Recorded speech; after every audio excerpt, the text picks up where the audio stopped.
Welcome to the fourth session in this series on the emergence of barbarian Europe. Today we will look at the Ostrogoths in Italy, and as I said in the opening comments, this is a very sad story. It is the story of what was for a while and what might have been for a much longer period. It is also a story in which I think the Byzantine Emperor Justinian is a decided villain, but in which he cannot be held ultimately to blame.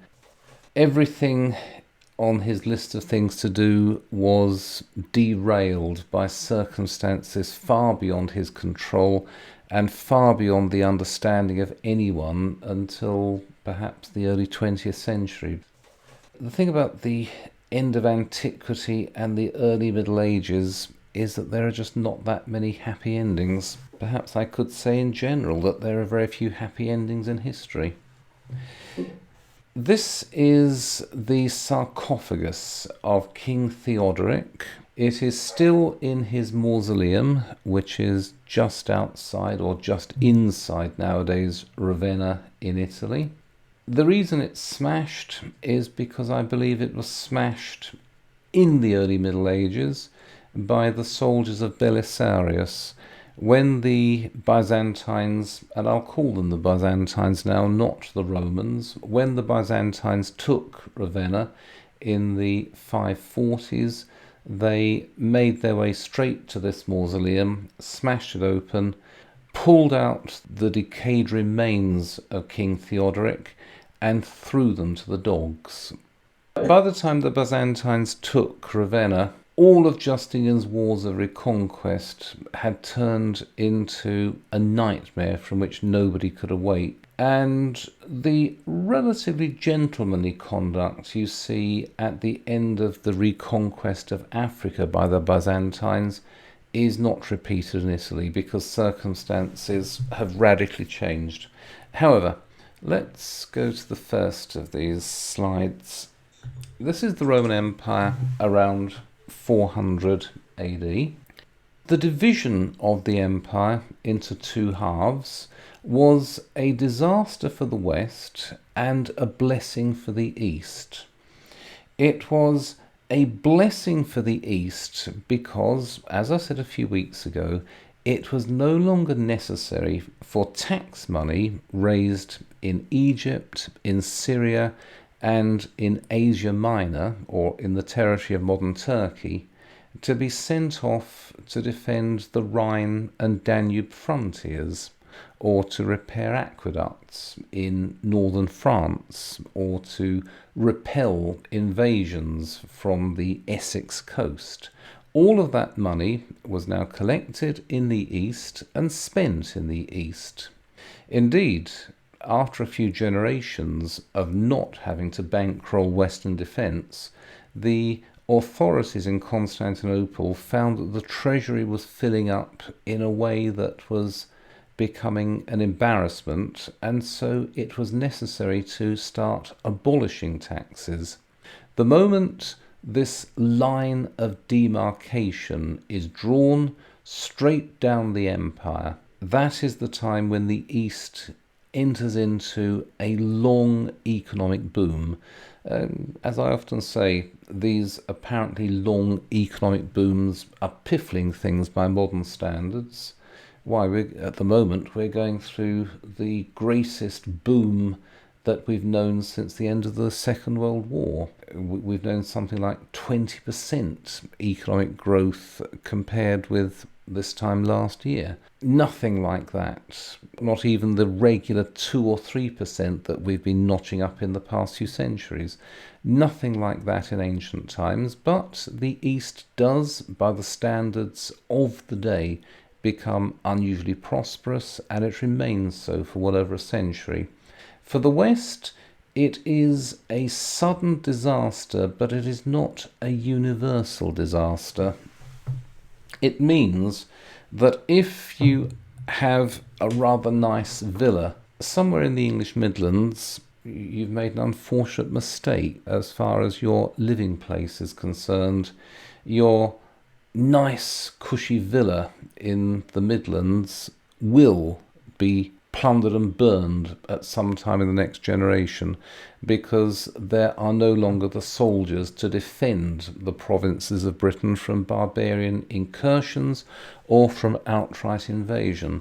Again, if you live in Cologne, why, that city is no longer prime real estate, because the Rhine has become indefensible. It is no longer a frontier, it is simply a river dividing one barbarian region from another, or two regions of the same barbarian territory. If you're living in the territory of modern Austria or Switzerland, again, life becomes rather grim. But, as I said, it is not a universal story of disaster in the West. Something similar happens in the West after about 420 that's already happened for the East. Until 395, a united Roman Empire had a single treasury, and the taxes collected from the empire as a whole were spent on the defence of the empire as a whole, i.e. taxes raised in the East were spent in the West.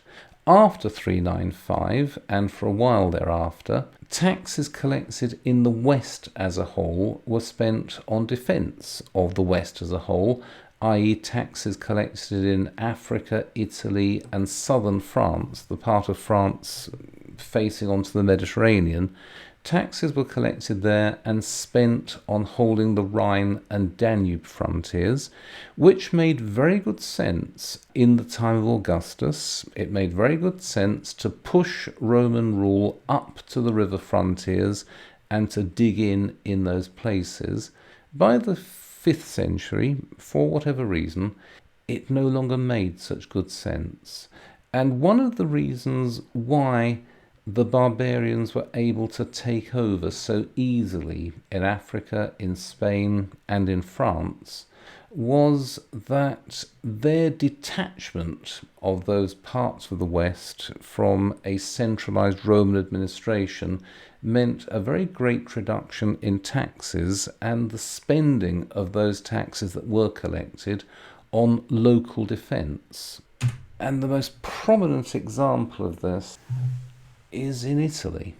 Although the Western Empire as a centralized concern collapses within a generation, it does not mean universal disaster in the West. It means a regrouping of the West. It means a rearrangement of the West, which now breaks apart into regions. You can see the different regions on this map.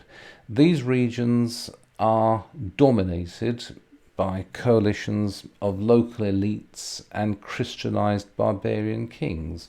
We don't have reliable data on wealth and population. Indeed, we don't have reliable data on wealth and population for any time before about 350 years ago. But it does seem that the West is less viable in about 400 than it had been in 200, but it is not completely unviable. Let's have a look and see how the barbarian invasions affected Italy, the core territory of the Western Empire.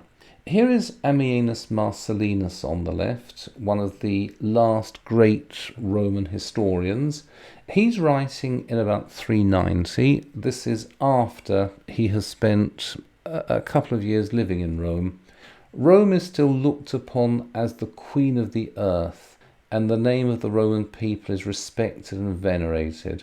But the magnificence of Rome is defaced by the inconsiderate levity of a few, who never recollect where they are born, but fall away into error and licentiousness, as if a perfect immunity were granted to vice.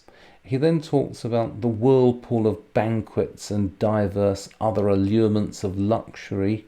He then talks about people driving their horses recklessly, their chariots recklessly, as if they were post horses with a legal right of way, straight down the boulevards of the city and over the flint-paved streets, dragging behind them huge bodies of slaves like bands of robbers. This is Rome before 410. It's before the Goths broke in and sacked it, and so you expect descriptions of Rome around this time to give an indication of an enormously rich and populous city. However, have a look at the central panel. This is a letter from Sidonius Apollinaris, a Gallic nobleman. He's writing to his brother, I think, from Rome in 467. That is 9 years before the alleged extinction of the Western Empire. Already, the Western Empire has broken up into regions dominated by local elites and barbarian warlords, and Italy itself is rapidly falling apart in the same way. And yet Sidonius writes from Rome, "Meanwhile Rome herself spread wide before my view, but I felt like draining down her aqueducts or even the water of her naval spectacles. Before I reached the city limits, I fell prostrate at the triumphal threshold of the apostles, and in a flash I felt the languor vanish from my enfeebled limbs." And he talks about theatres, provision markets, praetoriums, forums, temples, gymnasiums. You have a large population which appears to be doing rather well.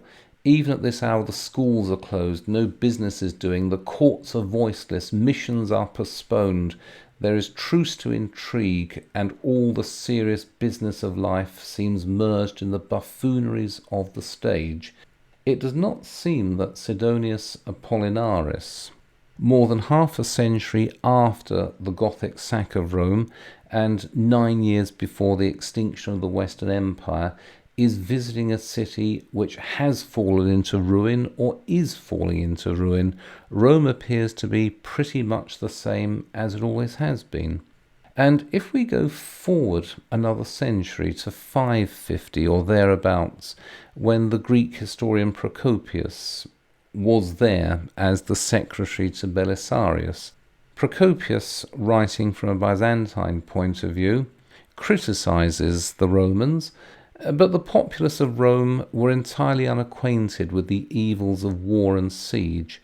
When therefore they began to be distressed by their inability to bathe and the scarcity of provisions, and found themselves obliged to forego sleep in guarding the circuit wall, and suspected that the city would be captured at no distant date, and when at the same time they saw the enemy plundering their fields and their possessions, they began to be dissatisfied and indignant that they who had done no wrong should suffer siege and be brought into peril of such magnitude. Again, Procopius, writing around 550, is describing a large and luxurious city which is completely unacquainted with the hardships of life in an age of barbarian invasion. Rather than thinking of Rome as coming to an end in 410, when Alaric and the Goths break in and sack the place, you can see that Rome continues as a heavily populated, wealthy city filled with the good things of life for a very long time after the fall of the Western Empire. The reason is that the 5th century saw a clearing away of rubbish. The Western Empire no longer makes sense in the changed circumstances of the age, and so people drop it and walk away from it and try something else. And the something else that they try is, on the face of it, a great deal more attractive. In 476, Odoacer, he's the head of the barbarian federates in Italy. He's the head of the mercenary armies that have been employed to defend the empire. He stages a coup against the last emperor, but that does not mean that a group of insane savages with butter smeared in their hair, run amok in Italy. No. Odoacer sends the imperial regalia to Zeno in Constantinople and says, we no longer need an emperor in the West, so please accept the title of Emperor of a united Roman Empire, and would you kindly appoint me patrician or ruler of Italy, subject to you, of course, as the great imperial overlord. Zeno, who is in no position to refuse and who has no wish to refuse, grants this very readily, and Odoacer effectively becomes the Western Emperor. His reign is a time of active cooperation with the Senate and the continuing administration of Italy. And Odoacer, if you look at this map, takes his newly assumed duty very seriously. There is no wish to reconquer Gaul and Spain and Britain. There's no wish to push the borders back to the Rhine and the Danube, even if the means had been available. There's no wish to do that, because there's no particular reason to do it. But there is a reason for maintaining buffer states to the north and east of Italy, keeping Dalmatia, for example, as a buffer state so that the Adriatic remains an Italian lake. Odoacer does this. He expels the Vandals from most of Sicily. He takes Dalmatia from the east, and he rules Italy as a king of Italy or a Western emperor or something, but he is the ruler of Italy, he is the protector of Italy, and he is the ruler and protector of Italy in close cooperation with the Senate and the continuing imperial administration. For people living in Italy, especially for the rich living in Italy, life goes on as normal after 476, but with the added security of a strong ruler who has no ambitions to reconquer the lost provinces. The only change that you see after this is the arrival of Theodoric. He's born around 454 BC, we're not quite sure. He's the son of one of the Ostrogothic kings. He's sent off as a boy to Constantinople as a hostage, which doesn't mean that he's held in some dripping dungeon while the occasional loaf of bread is tossed through the door. He's brought up in the court at Constantinople. He's been sent as a pledge of his father's willingness to abide by a treaty signed with the emperor. His father does abide by the treaty signed with the emperor, and so Theodoric remains an honoured guest in Constantinople. He's said to have been illiterate for the whole of his life.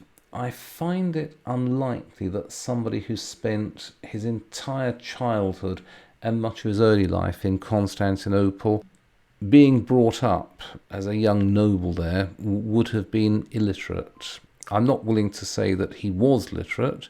Indeed, there are some emphatic statements that he was illiterate, but I don't believe them. Theodoric is a most able young man, and he becomes the favourite, or a favourite, of two emperors, Leo and Zeno, and he's appointed an imperial general because he is a skilled soldier. By 488, however, he's become an overmighty subject. He's grown too big for his boots. So Zeno, who is still on very friendly terms with Theodoric, strikes a deal with him. Zeno is now rather tired of Odoacer in Italy. The man is behaving with too much independence. He is behaving as if he were the emperor of Italy rather than as Zeno's man in Italy. So Zeno makes a deal with Theodoric. You take yourself and your army west. Go away because you're no longer needed in the east. You are a nuisance to me. You take yourself west, and if you can conquer Italy, you can have exactly the same position within it as the present ruler has, i.e. you rule it as my deputy. In theory, you will hold it until such time as I relieve you of your command and take over direct rule of Italy. but since that is not a likely thing to happen, you can become king of Italy. Go and be off with you, take yourself and your army outside of my part of the empire, go into Italy. It's a tempting offer, and Theodoric takes it. It's supposed to be a 5-year war, but most of that time is not spent fighting. Theodoric conquers Italy quite easily. The war itself is inconclusive, although Theodoric wins all the battles, and eventually a peace is brokered between him and Odoacer. They agree to rule Italy as joint kings. Unfortunately for Odoacer, Theodoric has different ideas. On the 15th of March 493, when they're holding a formal dinner to celebrate the peace treaty, Theodoric stabs Odoacer in the chest, and Odoacer's last words are, "Where is God?" evidently not with him. But Theodoric is now the undisputed master of Italy. He sets about ensuring that he remains the undisputed master of Italy. One of the ways in which he does ensure his position is by strictly observing the terms of agreement. He will, in practice, be regarded as the Western Roman Emperor. Because he's a barbarian, he is formally excluded from that position, but he will have everything short of the title. He will be King Theodoric, not necessarily King Theodoric of the Goths, and he can't be called King Theodoric of Italy. His title of king is just floating. It is a title without any geographical or any ethnic anchor. But he will be the ruler of Italy, and he'll be allowed to nominate one of the annual consuls. The custom has emerged that there are 2 consuls named every January, as there have been since time out of mind, but one is announced by the Western ruler, the other by the Eastern ruler in Constantinople.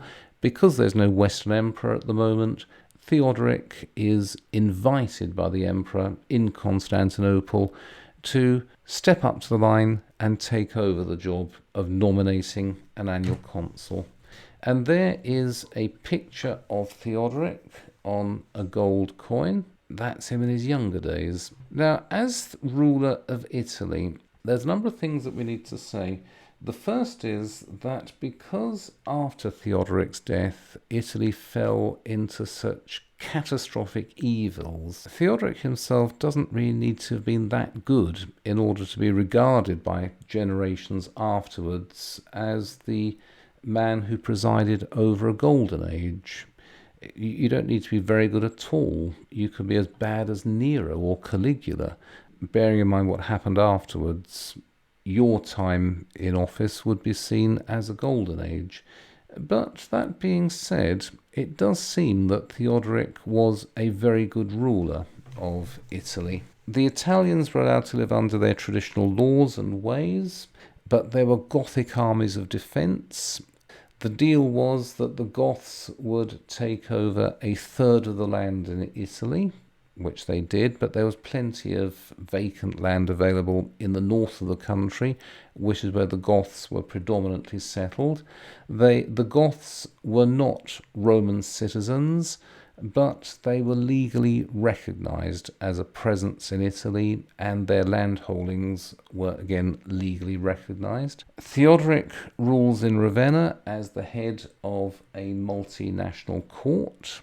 His senior government ministers, well, his prime minister is a Roman senator called Cassiodorus, whose letters and other writings are one of our main sources for the history of Theodoric's reign. Cassiodorus as well, in his long retirement from his official positions, founded the monastery at Monte Cassino. While he's king in Italy, not king of Italy, but king Italy, Theodoric undertakes the extensive maintenance and repair of the monuments in Rome and the other cities. He puts aqueducts back into order. He maintains roads. He rebuilds city walls. He patches up public monuments which have fallen into a degree of disrepair during the previous 70 or 80 years. He even recommences distributions of food to the Roman poor. And although he is an Arian Christian, he imposes a strict toleration of all sects in Italy. Nobody is persecuted for how he or she chooses to worship, unless, of course, that happens to be paganism. And here is a letter in one of these blue boxes from Theodoric to the Emperor Justin around 520. To pretend to a domination over the conscience is to usurp the prerogative of God. By the nature of things, the power of sovereigns is confined to political government. They have no right of punishment but over those who disturb the public peace. The most dangerous heresy is that of a sovereign who separates himself from part of his subjects because they believe not according to his belief. Sounds rather like John Locke, doesn't it? Which means that Theodoric has always had a fan base among Western liberals. But it does seem that Theodoric was an entirely good king of Italy. It does seem that he was an ideal king of Italy. There is Theodoric's kingdom. He's finished the reconquest of Sicily from the Vandals.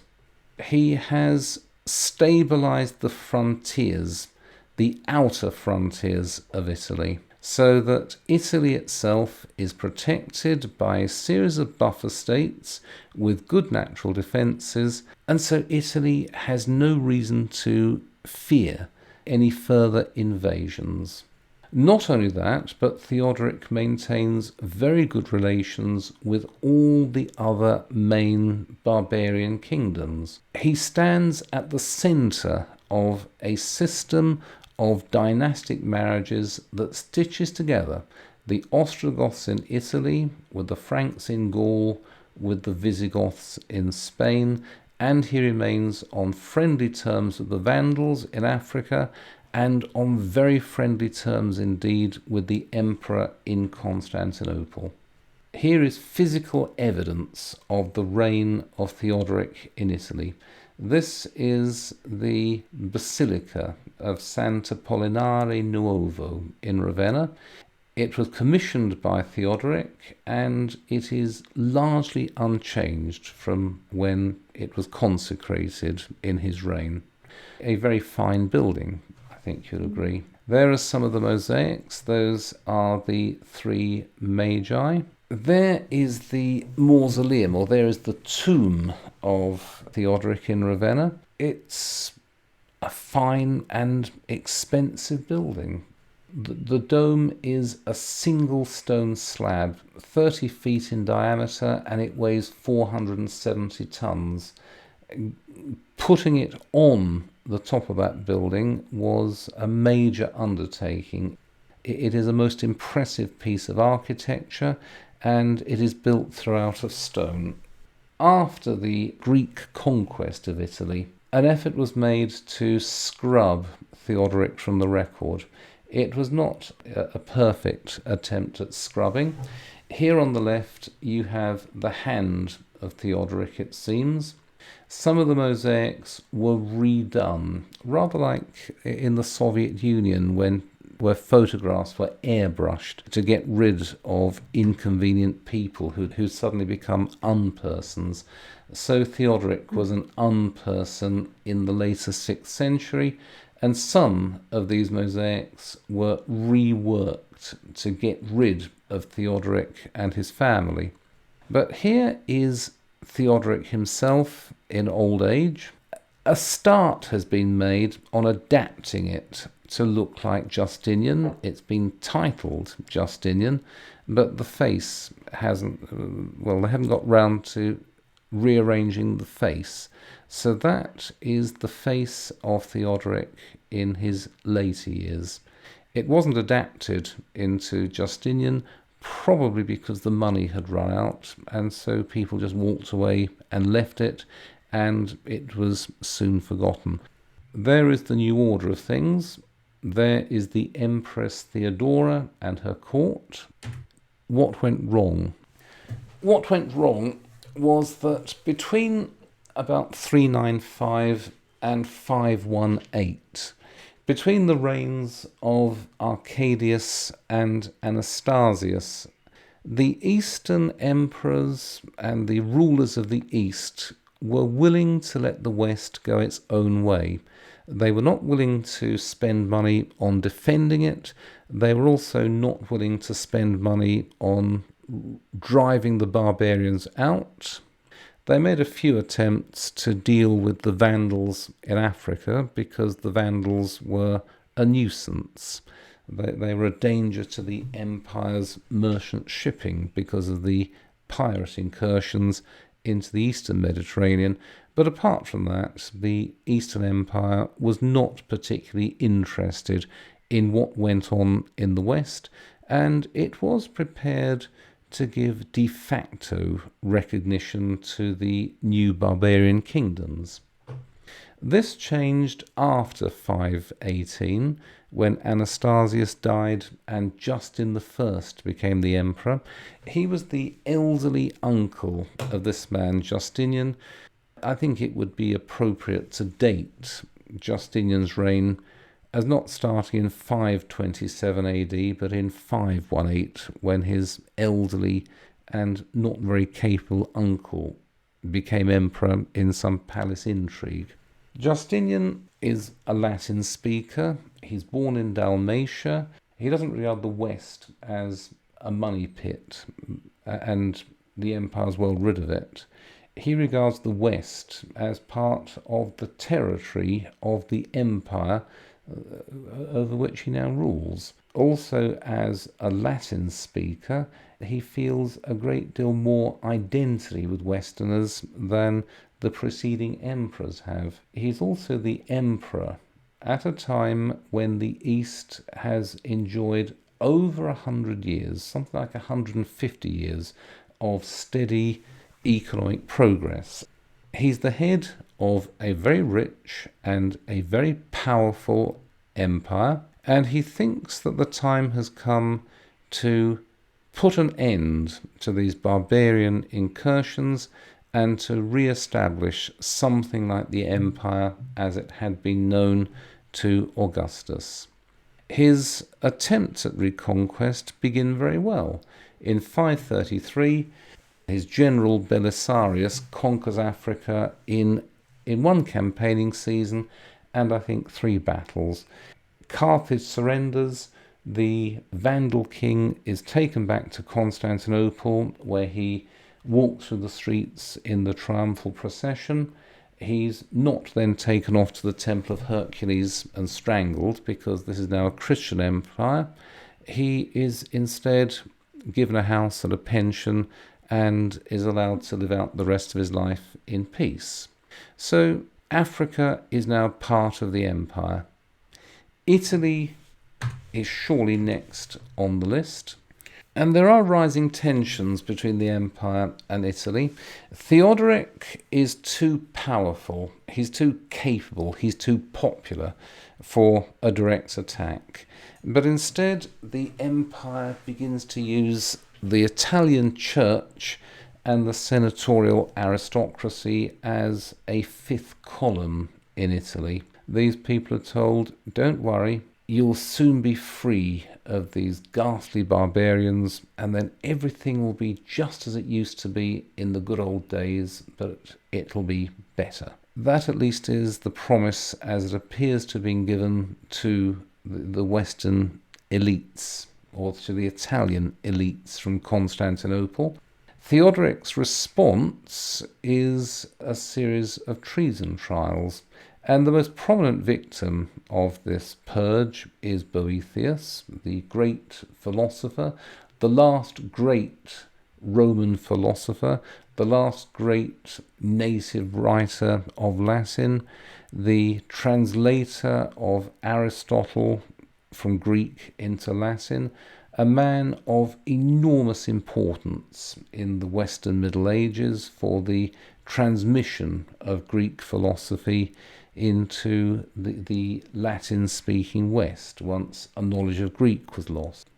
If you look aside from the philosophical and literary reputation of Boethius, it does seem that he was committing treason against Theodoric, and he was given a trial before the Senate, and he was put to death. It seems that he was guilty as charged, and he had a fair trial. Some historians try to insist that the end of Theodoric's reign was a time of gloom and failure, but before he died, there is no reason to believe that Theodoric felt any sense of instability. He had, it seemed, the solid support of the senatorial aristocracy, and he maintained good relations with the Italian church. Indeed, he was preparing another military campaign against some of the other barbarian states in the West at the time of his death. If he felt under pressure from Constantinople, if he felt that the entire aristocracy was conspiring against him, he might not have been willing to begin this campaign. Theodoric dies in 526. He is universally lamented in Italy. He receives a good funeral. The hope is that the order of things that he established will continue into the future. He is succeeded by his grandson, Athalaric, who's only 10, and so Theodoric's daughter, Amalasuntha, becomes the regent. She encourages her nephew to drink himself to death at a very early age, very early even by barbarian standards, and they were not noted for their temperance.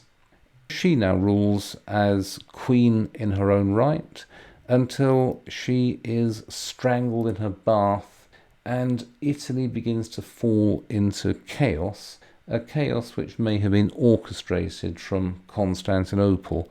Bearing in mind how Byzantine governments behaved throughout the history of the empire, I find it difficult to believe that the empire stood idly by as Italy moved from stable dynastic rule into chaos.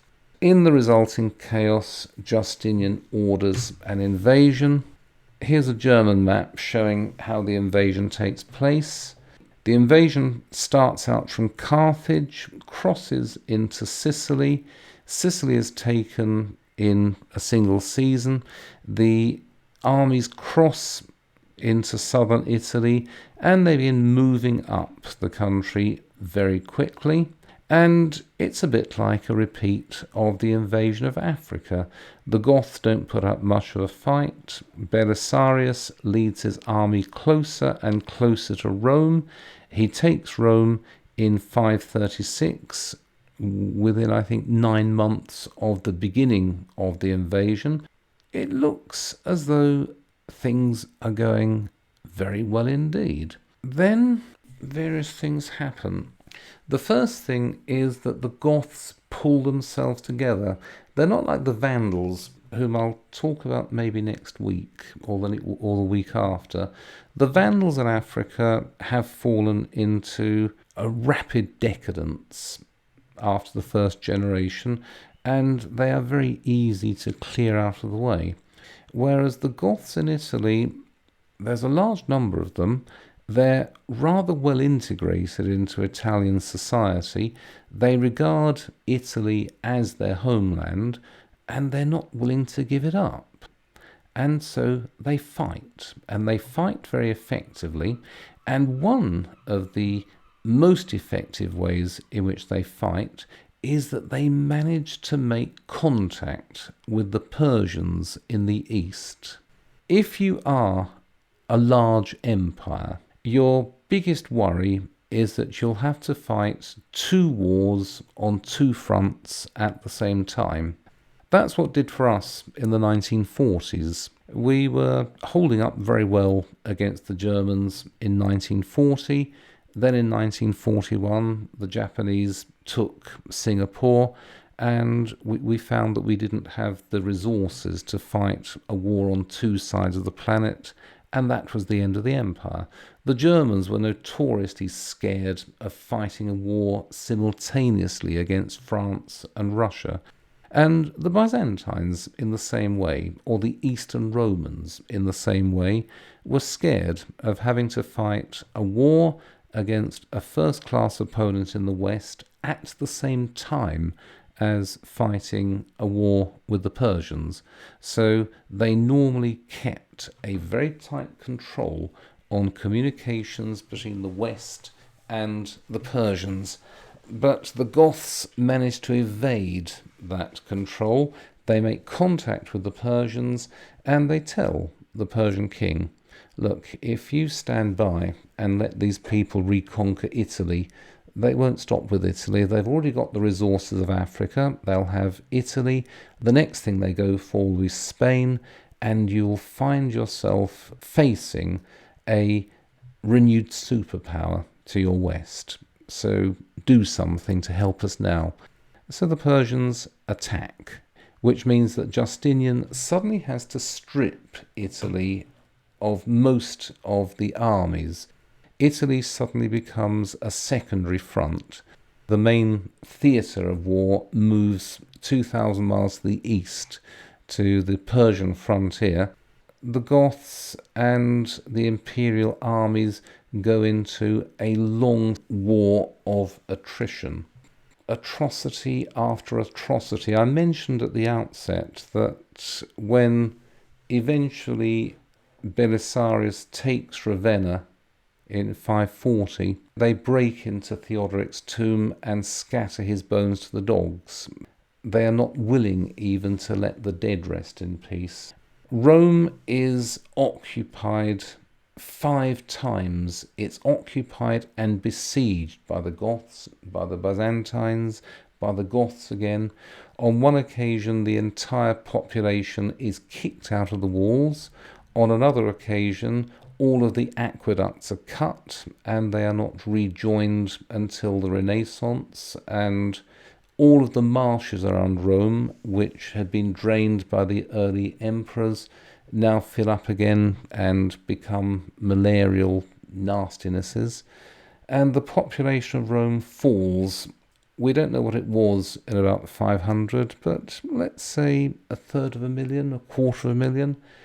By about the year 600, the population of Rome is down to 30,000. In about 500, Theodoric was splashing money around on new building projects and on the maintenance of existing buildings. By about the year 600, large parts of the ceremonial centre of Rome have collapsed. Burned out buildings lacking their roofs, waiting for the elements to wear them down into their present state of disrepair. On one occasion, the Goths get hold of most of the Senate and massacres it. The Senate disappears as a body. In 500, the Senate is as rich as it has always been, and it is part of the government of Italy. By 600, the Senate has ceased to exist, and the Senate House itself is turned into a church, which is one reason why it is still standing in Rome. Eventually, not by Belisarius, but eventually under Narses, a eunuch general sent out from Constantinople, the Goths are defeated and they are forced to retreat beyond the Alps. Narses then rules Italy from Ravenna, but it is a shattered and depopulated Italy that he rules. And of course, the tax gatherers then settle on the bones of Italy and pick them white. Italy does not recover in terms of population and wealth until after 1100. I suppose you can say that Theodoric was the last ruler of a united Italy until Victor Emmanuel in the 1860s. I'm forgetting the brief period when Narses is the ruler of Italy as the imperial viceroy. I'm also forgetting the time when the whole of Italy was incorporated into Napoleon's empire. Theodoric is the last Italian ruler of Italy until the 19th century. Historians, particularly Italian historians, have given Justinian a very bad press because of this. Under Theodoric, Italy was doing extremely well, and it was possible to look forward to a gradual merger of the Goths and the native Italians into a new Italian nation. After Justinian has set about reconquering the peninsula, it turns into a dead zone for several hundred years, and that surely is the fault of Justinian, and yes, it is. But there are other circumstances to bear in mind. Before I go to those, however, I've come to this. It seems that until around, let's say, 535, that's a nice cut-off date, until about the year 535, the great majority of classical Latin literature was still in existence. However, this Latin literature was mostly copied out onto rolls of papyrus, and here are some representations of papyrus and papyrus rolls from Pompeii. There's a man holding up a book. Because glasses haven't been invented, you'll see that he's walking in the open and he's holding the book out at about 3 feet from his eyes so that he can see the letters as well as he can. But the important thing to bear in mind from all this stuff is that papyrus is not like paper, it's not like parchment. Outside of the super dry environment of Egypt, a papyrus book will last for 50, 75, maybe 100 years at the outside. It will then disintegrate and need to be recopied.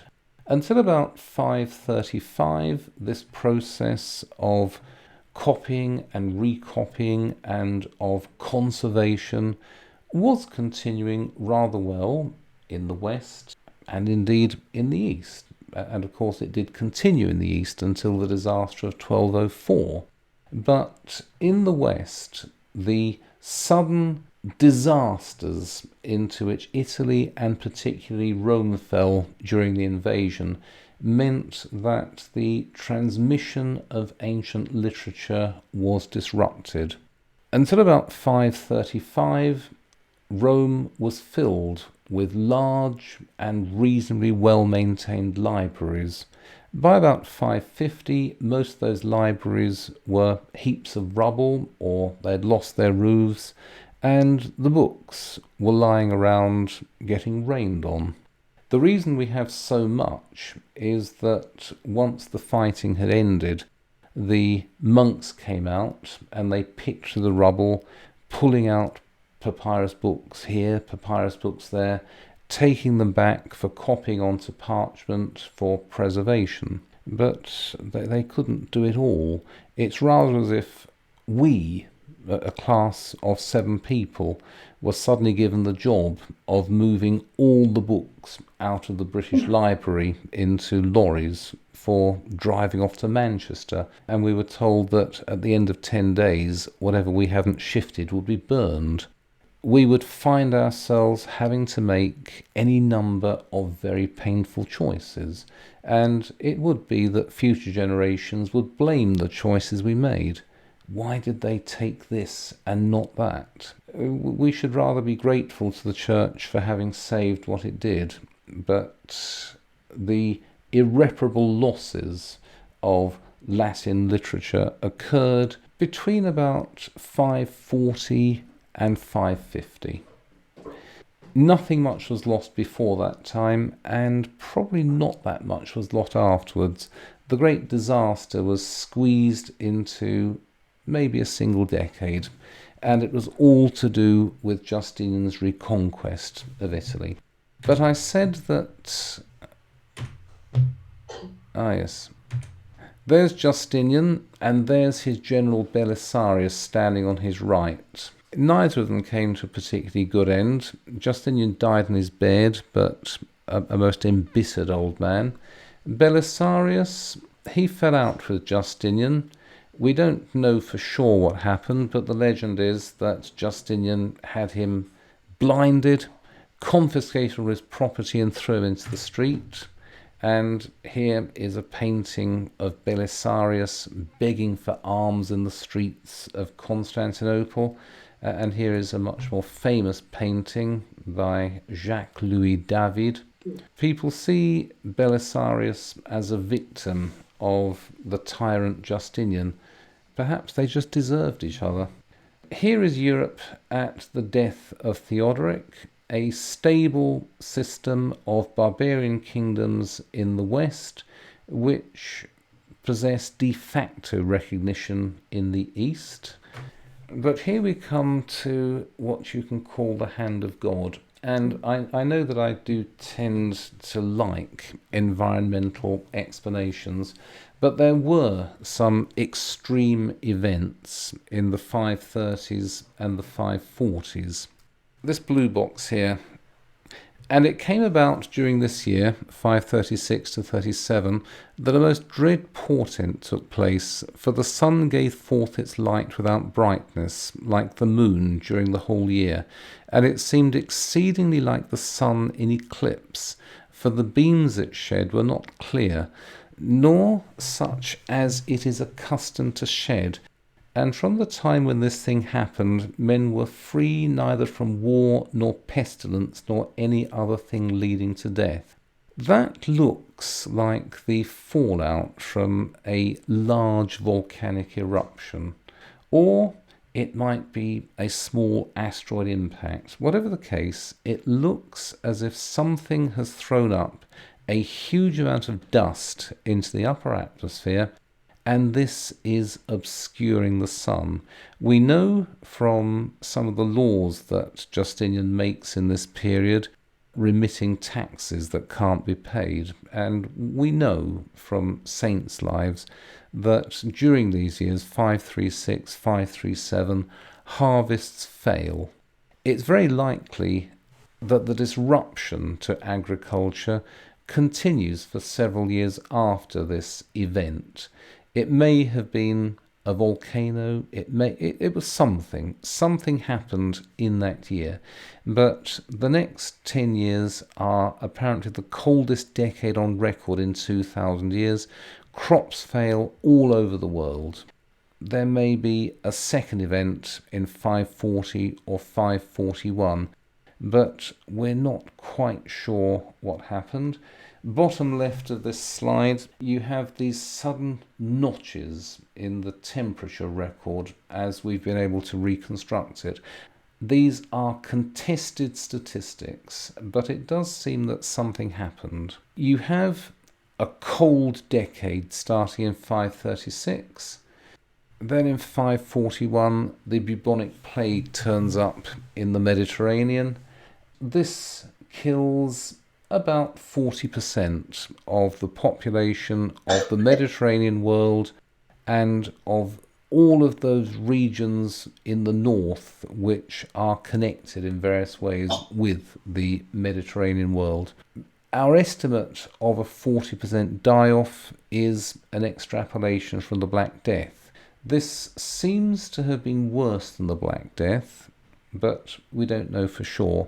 We have the reports of Procopius, who was in Constantinople at the time, who reports that 10,000 people a day died for 100 days, which is an unlikely statistic. Indeed, it's an impossible statistic, because when you have this kind of pandemic, the deaths are a bell curve. They rise steadily to a peak, and then they decline with a long tail. We should know all about that ourselves. We've all been through a crash course in epidemiology over the past year. But this was a big pandemic. It was the first known outbreak of bubonic plague, and it was at least as bad as the Black Death, and it may have been worse. Let us suppose that Justinian, when he came to power, had said, "I'm a man of peace. All I want is to live at peace with my neighbours, who are, after all, my brothers in Christ, although they don't believe exactly as I do. And so I extend full official recognition to the Ostrogothic regime in Italy, to the Franks in Gaul, to the Visigoths in Spain, and even to the Vandals in Africa." It could be that Justinian had done that and had maintained absolutely peaceful and honest relations with them. There would still have been those years without summers.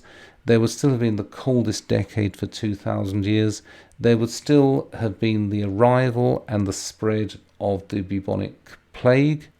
By 540, the whole Mediterranean world, and the whole world, I suppose you could say, would have been a fundamentally different place and would remain a fundamentally different place until the recovery after about 800.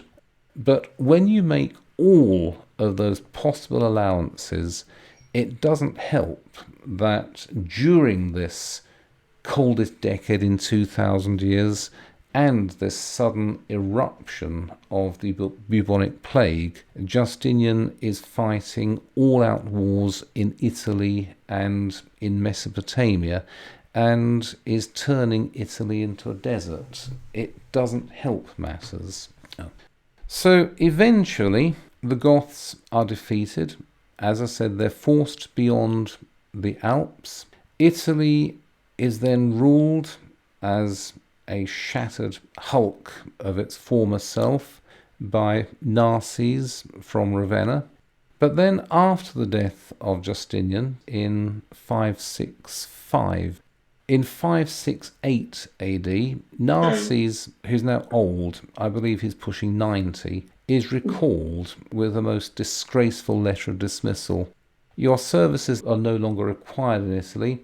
You can come back to Constantinople, where you can have a retirement job spinning wool in the empress's quarters with the other women and eunuchs.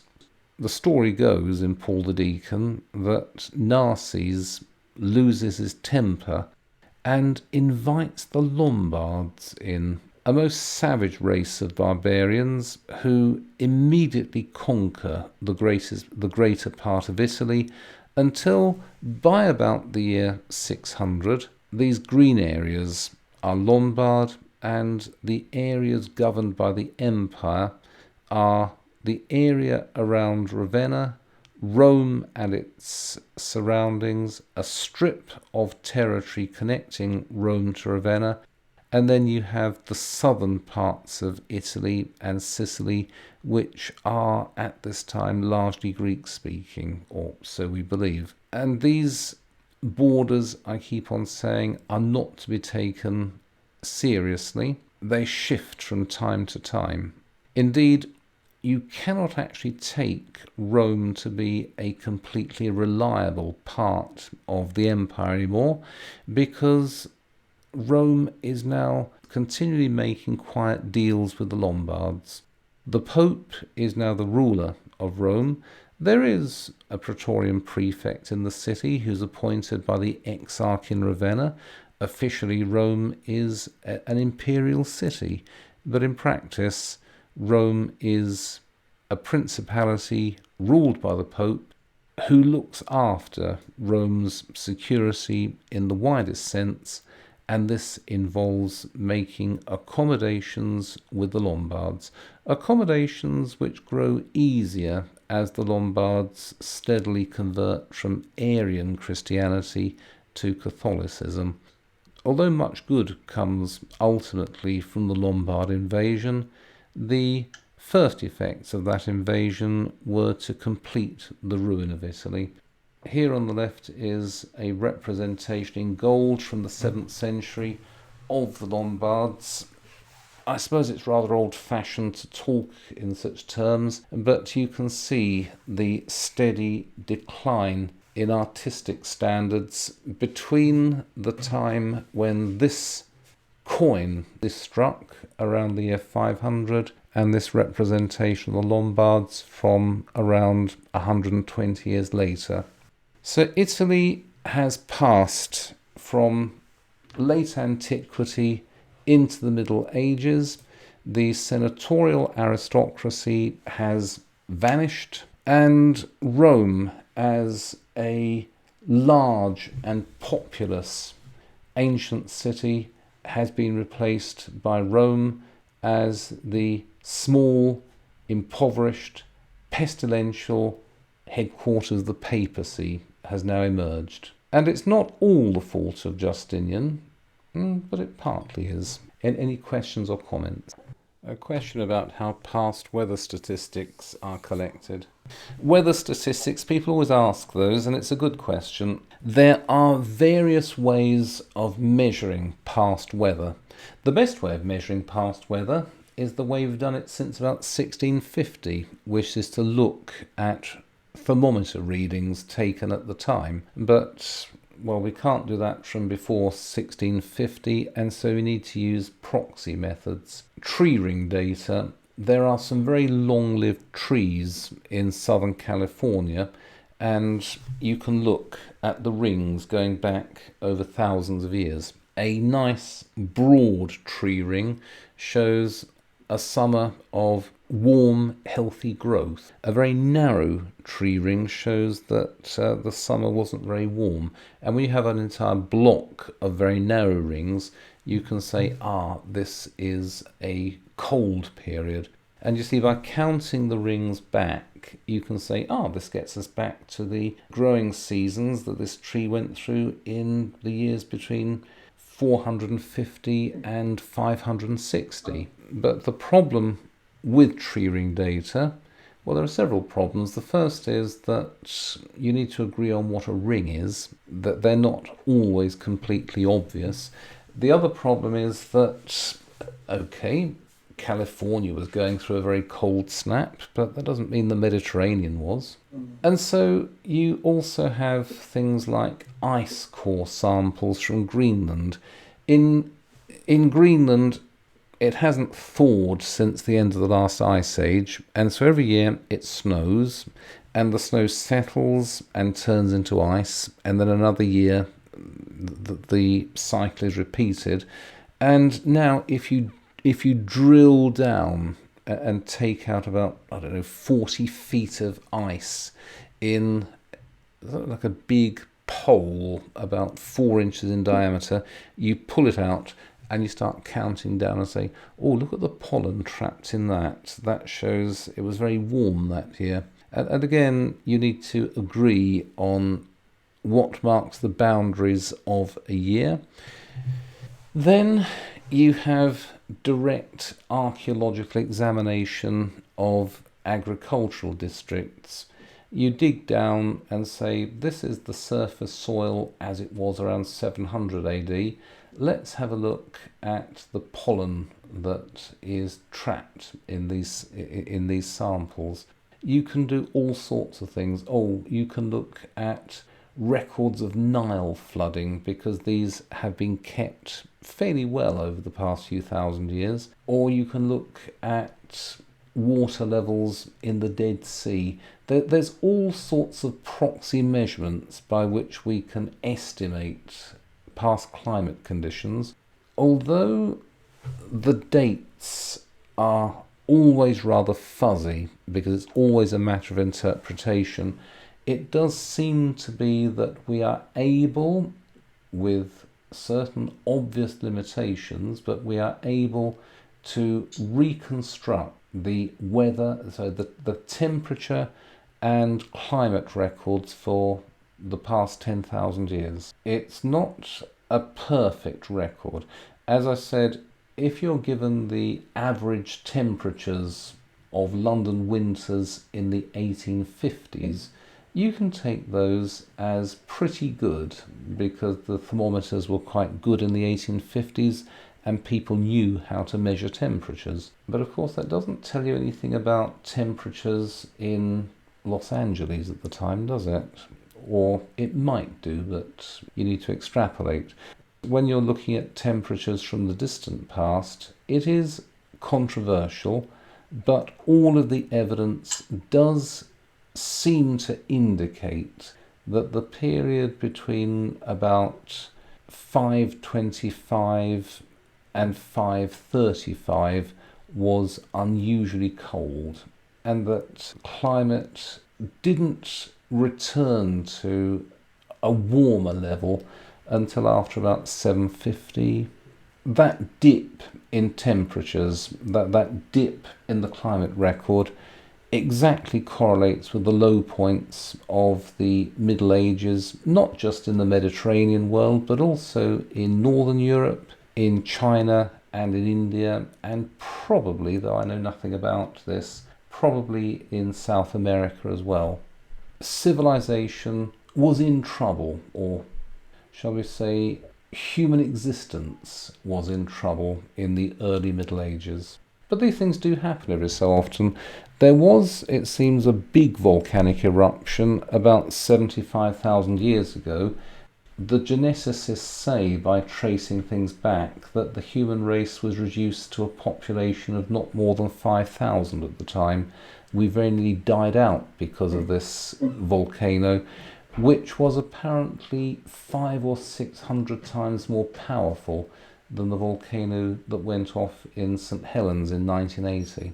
It threw 400 and something cubic kilometres of ash into the upper atmosphere. It must have been a rather depressing decade after that. But again, these things happen from time to time. 65 million years ago, apparently a giant asteroid struck the Earth. It struck at a glancing blow.